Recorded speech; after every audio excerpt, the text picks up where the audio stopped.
Cristo siempre cambia nuestras vidas. El encuentro con su palabra fundamenta, da sentido a nuestra existencia, a nuestro caminar humano.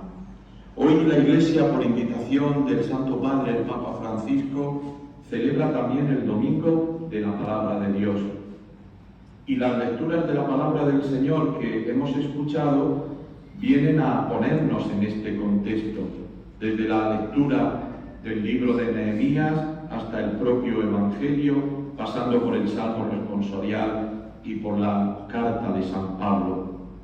Fijaros, por contextualizar qué se dice hoy, imaginaros esa escena preciosa que nos transmitía el libro de Nehemías, un pueblo que entroniza la palabra de Dios de nuevo en Jerusalén, en el templo de Jerusalén. Habían pasado 70 años que el pueblo de Israel había estado en el destierro, en Babilonia, y ahora han vuelto a Jerusalén, han vuelto a su tierra, pueden practicar su fe, pueden vivir la vida del pueblo tan arraigada dentro del corazón de un israelita, y lo primero que hacen es entronizar la palabra de Dios, poner la palabra de Dios como signo en el centro de su vida.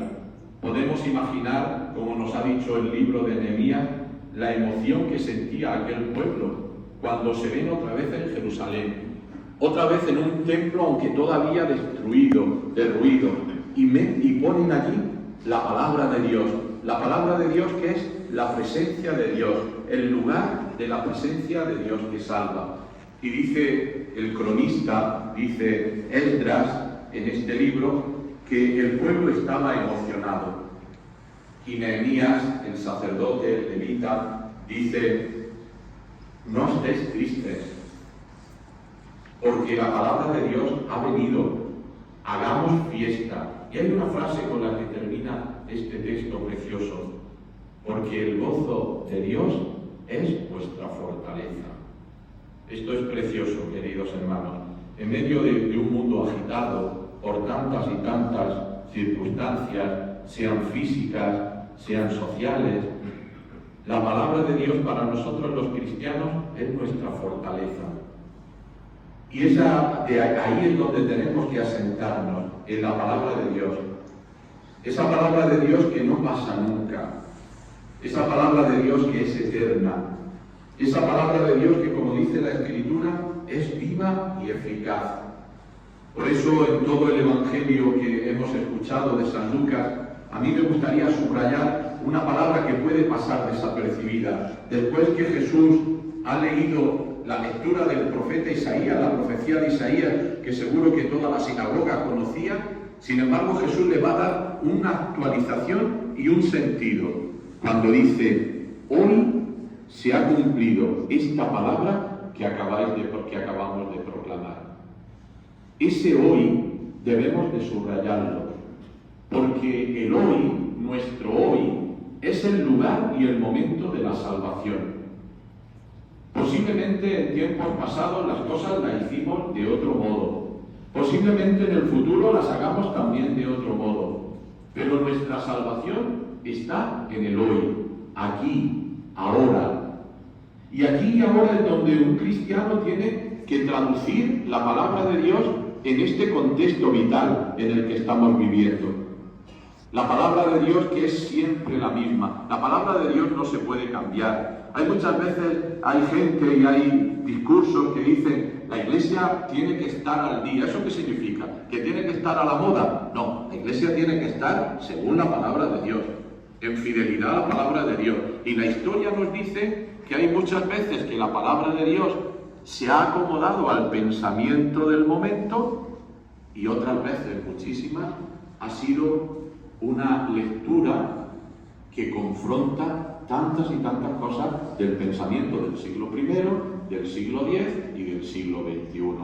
Por tanto, la Iglesia se fundamenta en la palabra de Dios, no se fundamenta en una ideología, ni se fundamenta ni siquiera en comportamientos, sino que lo que nosotros creemos nace de la palabra de Dios, y lo que vivimos tiene que ser la consecuencia de la palabra de Dios. Esto quiere decir, queridos hermanos, que los cristianos no estamos llamados a vivir fuera del mundo, sino a vivir en este mundo. decía el que ha hecho el voto a San Sebastián, vivimos momentos difíciles, vivimos momentos muchas veces contradictorios, momentos que, perdonen la expresión, pero nos ha pillado fuera de juego a todos. No esperábamos que nada de esto que estamos viviendo podía ocurrir. Pero ya no solo, y es suficientemente grave, la cantidad de fallecidos que ha habido por la pandemia y la cantidad de contagiados que ha habido y sigue habiendo por la pandemia. Es que esta pandemia ha marcado nuestra vida, ha marcado nuestra psicología, ha marcado también nuestra espiritualidad incluso. Esta pandemia nos ha dejado consecuencias que unas se pueden ver, pero otras no se ven realmente. Hace 3 días, Cáritas Española publicaba nuevamente ese estudio FOESA, donde se nos hablaba de la pobreza y donde se nos decía que la diferencia, la escisión entre los que no tienen nada y los que tienen mucho, cada vez se abre más en España, y que la causa fundamental de la pobreza está en la falta de trabajo o en un trabajo precario. Personas que no tienen trabajo. En toda nuestra diócesis, en esta diócesis de Getafe, más de 100.000 personas que no tienen trabajo y otros que tienen un trabajo precario. Grietas de la pobreza también que al menos a mí me llaman la atención, como por ejemplo el tener ordenador o no tener ordenador, el tener internet o no tener internet, marca una diferencia entre la riqueza y la pobreza, eso que ya se conoce como brecha digital. Una pobreza que está tocando a las personas más desfavorecidas. Y ahí es donde tenemos que estar también los cristianos. Pero para eso, para poder estar ahí, tenemos que fortalecernos en la fe, mediante una espiritualidad recia, mediante una formación adecuada, mediante una vivencia de la fe que primero tenemos que vivirla nosotros, tenemos que vivirla en nuestras familias.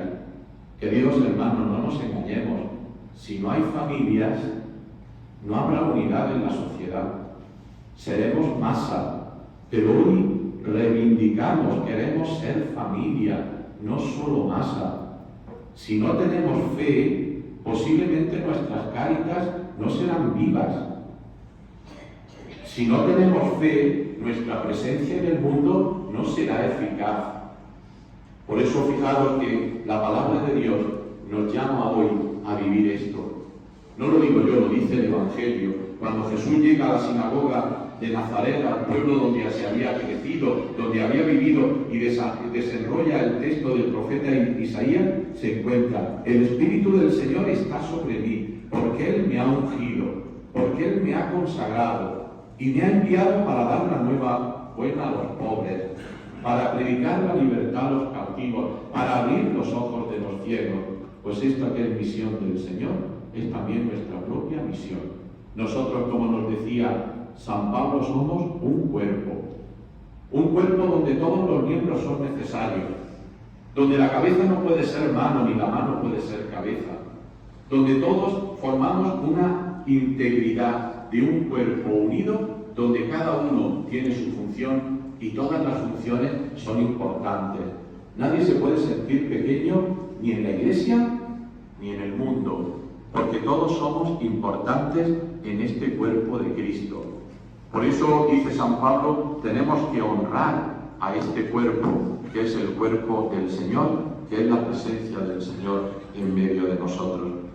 Mis últimas palabras, queridos hermanos, quisieran ser una palabra de esperanza. Estamos convocados a la esperanza. En medio de tantas dificultades, el mundo necesita esperanza. El mundo necesita ilusión. Y la esperanza y la ilusión la haremos todos juntos. No mirando tanto las diferencias, sino lo que nos une, que siempre es mucho más que lo que nos divide.